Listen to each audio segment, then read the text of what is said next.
Welcome back. You are watching real-life stories from the pages of Cancer Diaries.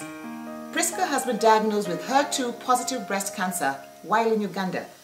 Will she find a solution in Nairobi?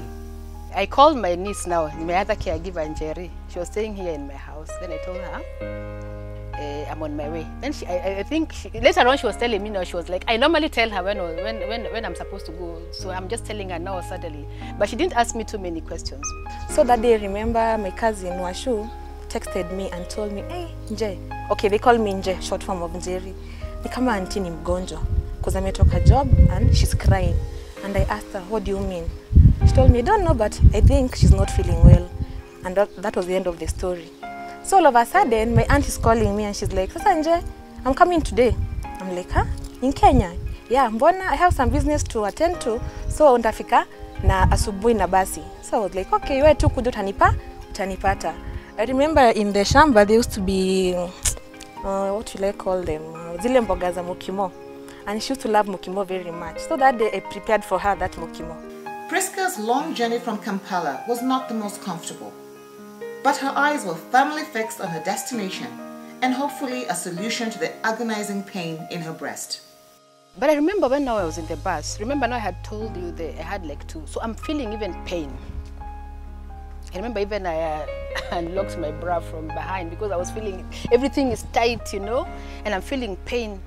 And I was just shaking, you know, the way you're just shaking my head in disbelief. So in fact, I always say, people who are seeing me, they must have thought I was crazy because I was just shaking my head.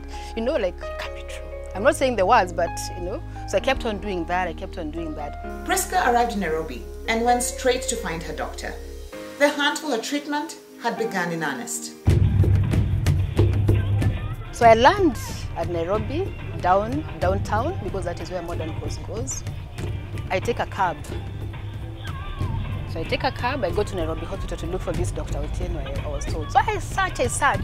I can't find him. I think the doctor had given me the wrong name, so I can't find him. So I get in touch with him again. Fortunately, now he was on call for me. So I tell him, now I can't get this doctor. Refer me to another doctor. So he told me there's another doctor also at Aga Khan Hospital. I can't remember the name at this time. So go there. So again, I get into a cab. Remember, I'm just from Kampala. So I get into a cab again, I go to Aga Khan. Despite the long journey from Kampala by road, PRISCA moved from one hospital to another in search of a doctor. Being a Christian, I'm just praying and I'm telling God, please just guide me to the right doctor. So I called my friend, she's called Daphne. I called Daphne and I told her, hey, by the way, this is what is happening. So this lady now was overhearing what I'm saying, that, you know, I've just come and I need to see a doctor, and the doctor has been referred to. He's not there until Friday, and I really have to see a doctor because I really need to go through surgery. That is the only thing that was going through my mind. So now this receptionist, now after I was done with my call, she tells me, by the way, downstairs, or I think it was second floor, there is another doctor. It's called Dr. Jumba, and he's very good. So she called me and she told me, I've arrived, let's meet at Aga Khan. And I'm confused, I'm like, what's not happening? I just went. And then she was like, I need to talk to you. Even before she talked, I was already crying. And I'm like, why am I crying? That's when she hugged me. And she told me, Njeri, I'm sick, I have cancer.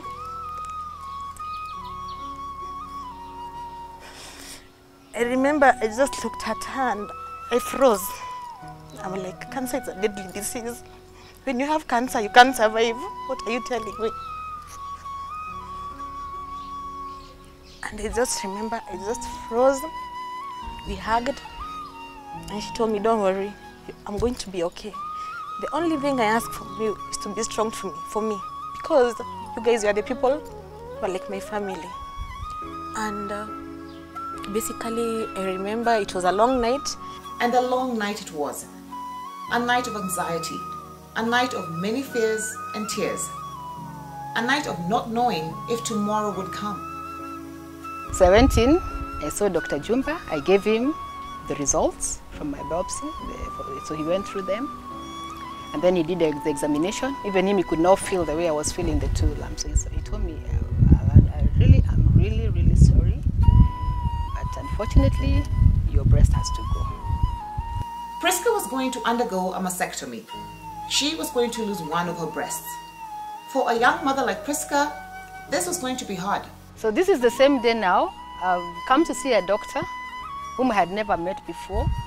And now he's telling me that the same day, 6 p.m., we are going to theatre. PRISCA needed to talk to someone close to her. So she reached out to her sister all the way in Kisii. I called my sister. My sister is based in Kisii. She's married by a Kisii. So I call her and I tell her, by the way, in the meantime I had been in contact with her, informing her what was going on. And she had been praying with me and encouraging me. So I call her and I tell her, by the way, I have seen the doctor and I'm going in for theatre at 6. And she's like, well, it's okay. Yeah, she's a trained medic, so I think for her, you know, the shock was not, she was able to deal with it.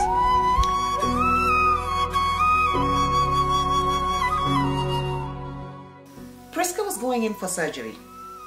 So via text message, she informed her friends, both near and far, her prayer warriors. Then I sent now a message to a few friends. I told them, by the way, you know, just like straight, I've been diagnosed with cancer and I'm going into theatre at 6. Please pray with me and for me. And I just sent. To the rest of the family, PRISCA was doing the impossible. She was in complete control of her situation. She was a hero. If it was me coming, I'm being told I'm sick. But obviously I'll just go to bed and sleep. But her, she came. Kufika to Nairobi, she went to the hospitals, booking appointments. And I'm like, oh my God, you're my hero. Because if it was me, I can't do all that. I could have just cried. I tell God, you just take my soul because I can't do this anymore. And then the interesting thing is that they didn't have a free bed. So we sat and sat and sat at casualty until around, was it 4:30? Remember, I'm booked for 6. I think 4:30 or 5 is when we were getting a bed. Within a few hours of arriving in Nairobi from Kampala, PRISCA was booked and ready for surgery. Surgery that was going to stop the cancer that was threatening to take over her body and possibly her life.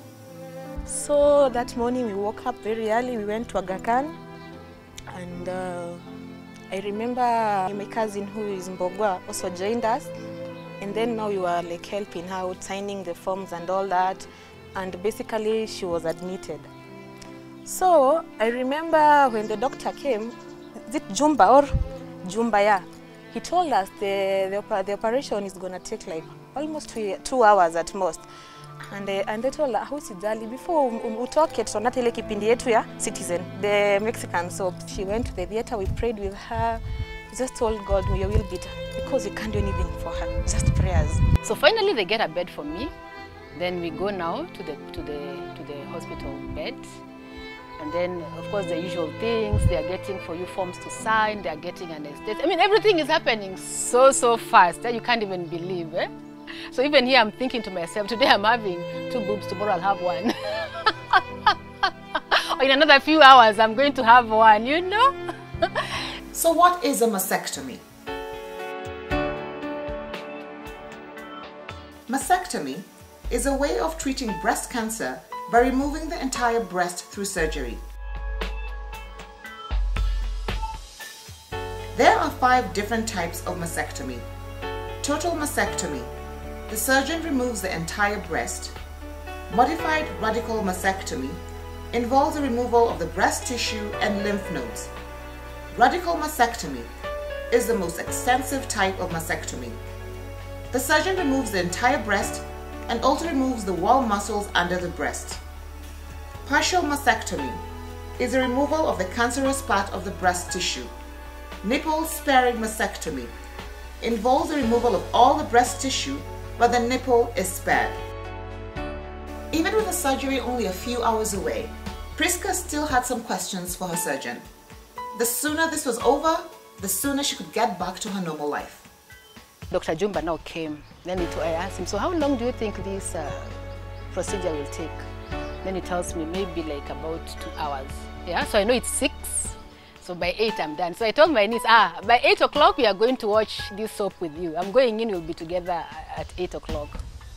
So they wheeled me now. So my niece and my nephew now, they are following behind until they could now not follow me anymore. What will the outcome of the surgery be? Will PRISCA get her life back? Find out next week when we turn the pages of Cancer Diaries. My name is Yvonne Kalahi. Good night.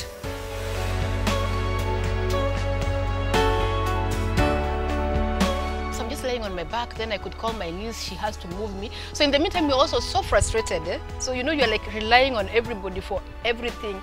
I can't even bathe myself. I mean, you know the way now you bathe and I can't even do that.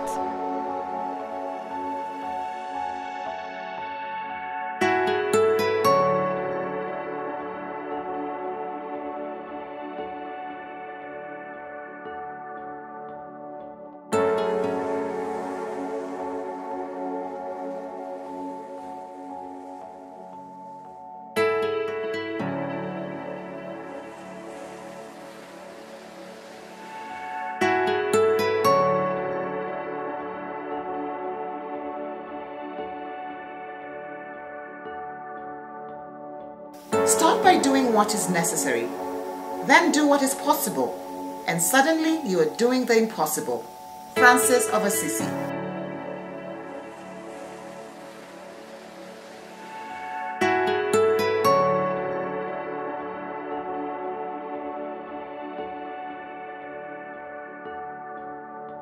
Call us, talk to us, share your story.